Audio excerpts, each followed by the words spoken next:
Hey Mama, welcome to the Positivity in Pregnancy and Motherhood podcast. I am Jocelyn. I have 4 kids and I am pregnant with our 5th. I have also had a miscarriage and I have learned a lot in my time of being pregnant.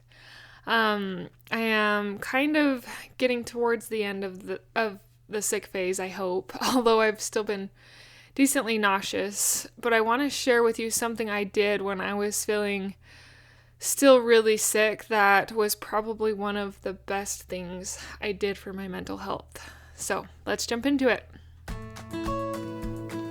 Hi, I'm Jocelyn, host of the Positive in Pregnancy and Motherhood podcast. I help pregnant women and mothers to find positivity in their season of life through changing their thoughts to work for them and not against them.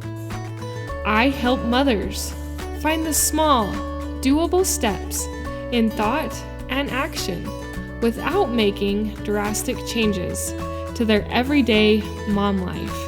And I can help you. Thanks for joining.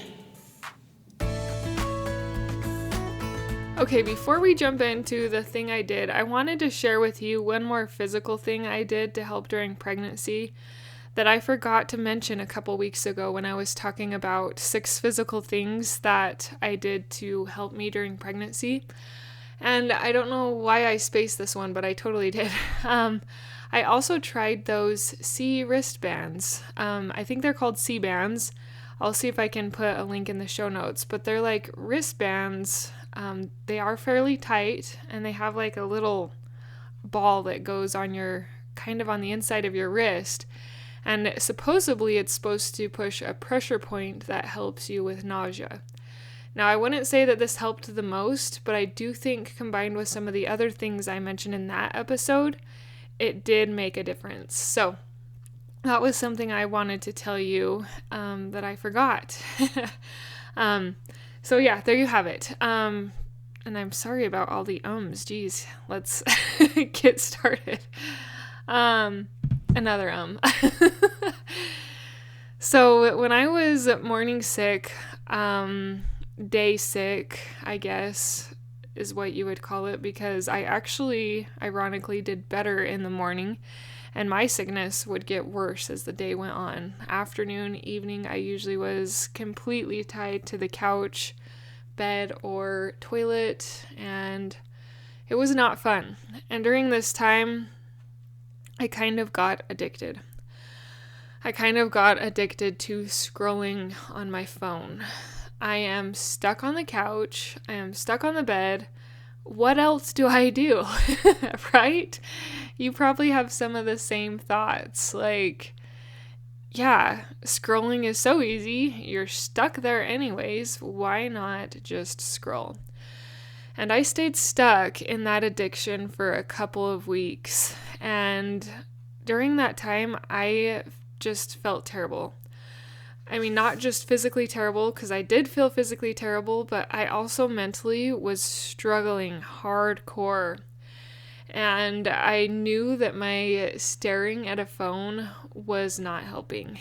And I wanted to do something about it, but I also was feeling very apprehensive about doing something about it because I didn't know what I was going to do. Laying there seemed like there wasn't much to do while you're laying there. And so I was feeling pretty apprehensive, but one day I just hit a low, like really low. I was in a rut. I felt like I was stuck in a spiral that was not going to come up, and I just knew I needed to shift.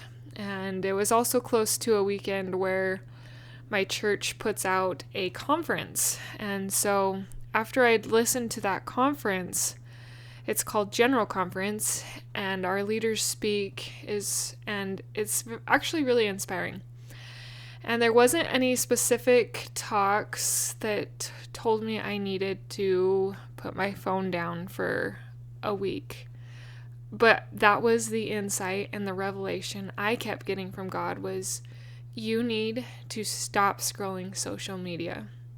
You have got to stop.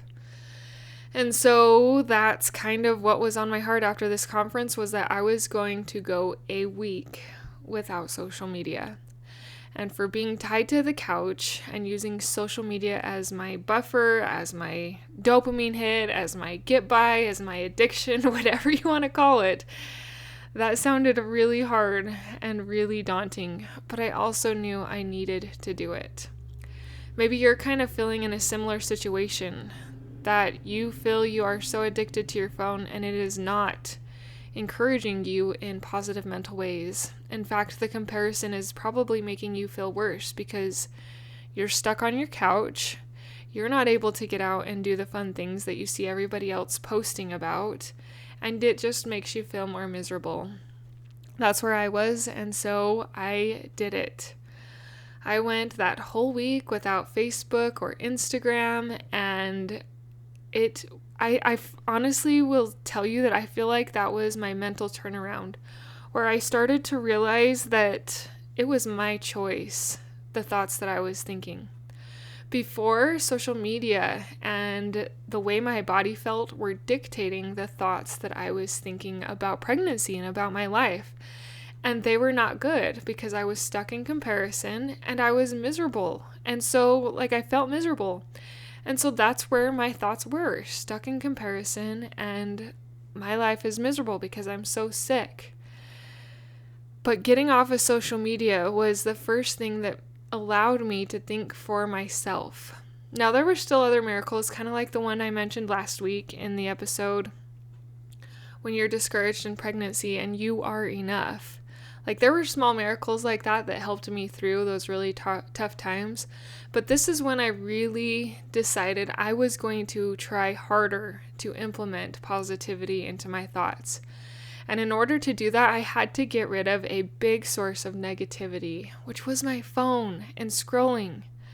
I even unfollowed some accounts, and it has blessed my life. So even if you're not ready to put down your phone for a week and see the difference it can make, I want you to unfollow some people that you don't know, but you're sucked up in their lives. It is not worth it to live their life and not live your life. You just feel miserable and you feel stuck.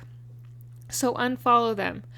But if you're feeling really determined and this is your prompting and your inspiration to make a change, do it. I will tell you some of the things I did to fill that time because, yes, there was, unfortunately, a lot of time that I still had to fill. And I just didn't enjoy listening to the seconds click by on the clock. So there were a couple of things that I did to help fill in that time. But I wanted to encourage you, if you are feeling the pull to get rid of or put down or take a break from or unfollow some people on social media, to do it. This is your encouragement. So some of the things that I did to help me get by when I was when I was not on social media anymore is I tried to read my scripture app a little bit more. I tried to open that up and let that be some of the reading I did. So that was one thing I did. I also had a hot pad that I had originally given it to my daughters to crochet on, but I was like, you know what, I have got to have something going. And so I just started crocheting on that hot pad. And over time, all of my kids ended up doing some stitches on that hot pad, and we actually ended up finishing it pretty fast. I need to sew the last finishing stitch on it. But nonetheless, we picked up crocheting. So that was another thing, is crocheting. And then the other thing that I decided to do was to keep a book close. It's hard to read if you feel sick and you don't feel like going to get a book. But if you just keep a book right there on your couch side table, or I would push mine under the couch because we had room. We have room under our couch to do that. I would just store a book under the couch and I would try to read on the moments where I felt up to it.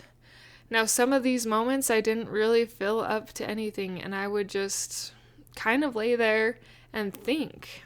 But instead of thinking the negative thoughts and comparisons that I was feeling before, I started trying to feed a little bit more of positive thoughts surrounding pregnancy. And like I say, it did help. That time, though, is still so hard. It is still one of my least favorite times in life because it was hard. Even my 5th time around, it was hard. But you do things like these. You eliminate social media, you fill it with other positive things, and you try to fill your mind with positivity, and it makes a difference. It makes a difference in your life, in your pregnancy, and for your family. You're the mom of your family. And you've probably heard the saying, if mama ain't happy, ain't no one happy. And my home was definitely like that for a while. But you can overcome. You can do a few, 1 or 2, whatever you feel inspired to do of these simple things. Don't make it so daunting that you can't do it, but make it so that it's doable. It's doable, but also stretches you. So what I had to do is I actually had to delete the apps off of my phone so that I wasn't tempted. And I found myself still on autopilot trying to go to Facebook and Instagram. So if that's what it takes, that's what it takes, mama. But it is worth it. You are amazing. And if you're feeling like you're not enough, if you're feeling like you can't give up social media, but you just need more positivity, I encourage you to go back to my episode just a week before this, talking about you are enough. In that episode, I actually put one of my audios from my morning sickness mini course, or the positive pregnancy program. It's the same thing. I just need to change the name online. But I have that mini course to help you through the negative times of pregnancy. They are mini audios or videos. Right now they're videos. I am working on the audios to go with it so you can have access to both. But that gives you an insight into what that program is like. They're positive mindset, mental exercises that help you know you are enough. You are amazing, and your body is amazing, even when you don't feel it inside. I am cheering for you. Until next time. And the link to that is is the top link in the show notes, and it will give you more details and take you to the website. So thank you for listening, and I will say it again, until next time. Thank you for being a part of the Positive in Pregnancy and Motherhood podcast, for listening, for sharing, and most of all, for applying these tools into your own life to improve your own happiness, so that you can find your own better thoughts for a better you in a positive pregnancy, in losing that stubborn baby weight, and becoming the mom you desire to be, through taking small steps in thought and action to reach your goals. If you are a mother who has an inner desire to enjoy motherhood and pregnancy better, but you are having difficulty figuring it out, I can help you.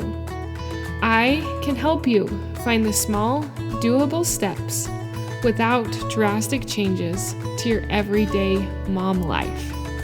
Reach out, let's connect, and let's see you move forward. My name is Jocelyn, and I thank you for listening. Until next time.